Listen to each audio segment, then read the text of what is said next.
Assalamualaikum warahmatullahi wabarakatuh. Good morning everyone. Today we will discuss about report text. Hari ini kita akan mempelajari mengenai report text ya.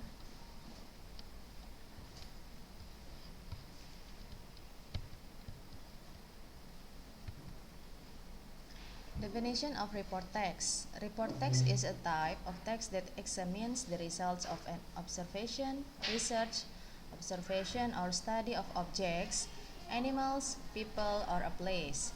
The function or purpose of the report text itself is to describe the object as it is. Jadi report text itu adalah suatu jenis teks yang mengupas suatu hasil pengamatan, penelitian, observasi atau studi tentang benda, binatang, orang, atau suatu tempat. Adapun fungsi atau tujuan dari report text itu sendiri adalah untuk menggambarkan satu objek itu apa adanya. Tapi terkadang report text itu kerap kali disamakan dengan descriptive text karena kedua teks tersebut sama-sama menginformasikan atau mendeskripsikan suatu hal. Tapi sebenarnya report text itu berbeda dengan descriptive text ya. Jika kita membandingkannya dengan seksama, report text ini menjelaskan sesuatu secara general atau umum.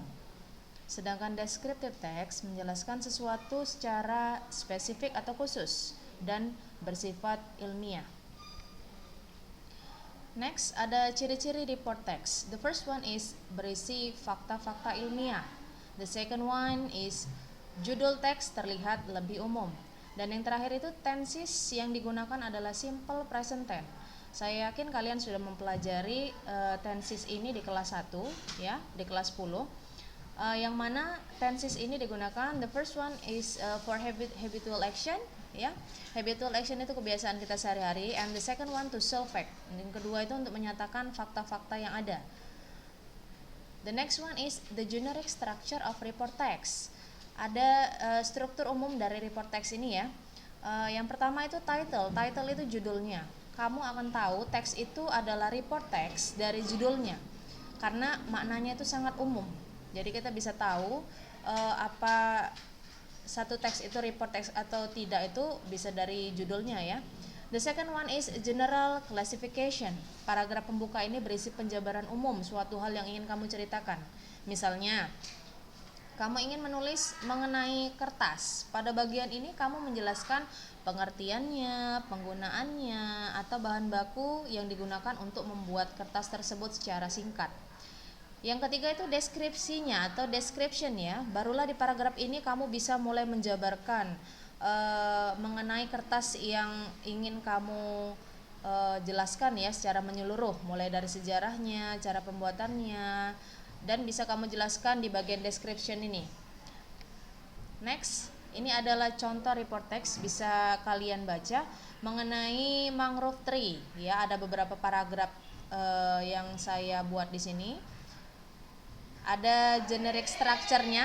Generic structure-nya itu yang pertama ada general classification-nya apa mengenai mangrove tree itu.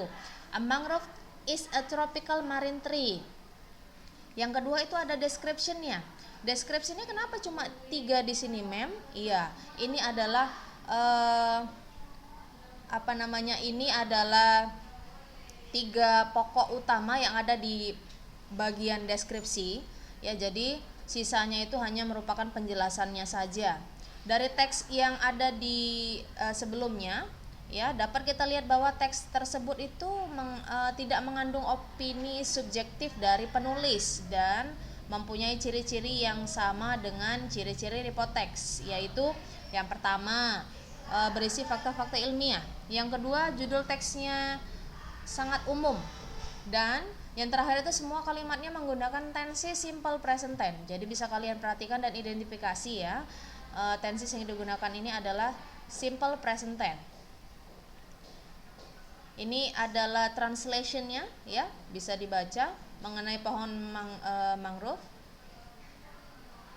Next, di sini ada contoh report text ya. Ada contoh report text mengenai elephant ya, mengenai gajah ya. Di sini ada paragraf pertama, bisa paragraf pertama di situ diklasifikasikan sebagai general classification. Itu ada yang pertama, paragraf pertama. Yang kedua itu ada description-nya, ya, deskripsi mengenai elephant tadi, mengenai gajah tadi. Yang ketiga itu kenapa ada conclusion, ma'am? Iya, conclusion itu optional ya, bisa diletakkan atau bisa dibuat atau bisa tidak dibuat, ya. Next, ada di situ saya buat exercise ya, exercise. Make the generic structure of the report text below and then translate it into Indonesian. Jadi silakan buat generic structure-nya. Generic structure tadi yang seperti apa? Terdiri dari general classification-nya yang mana, description-nya yang mana, atau ada conclusion, silakan dibuat. Buat seperti ini ya.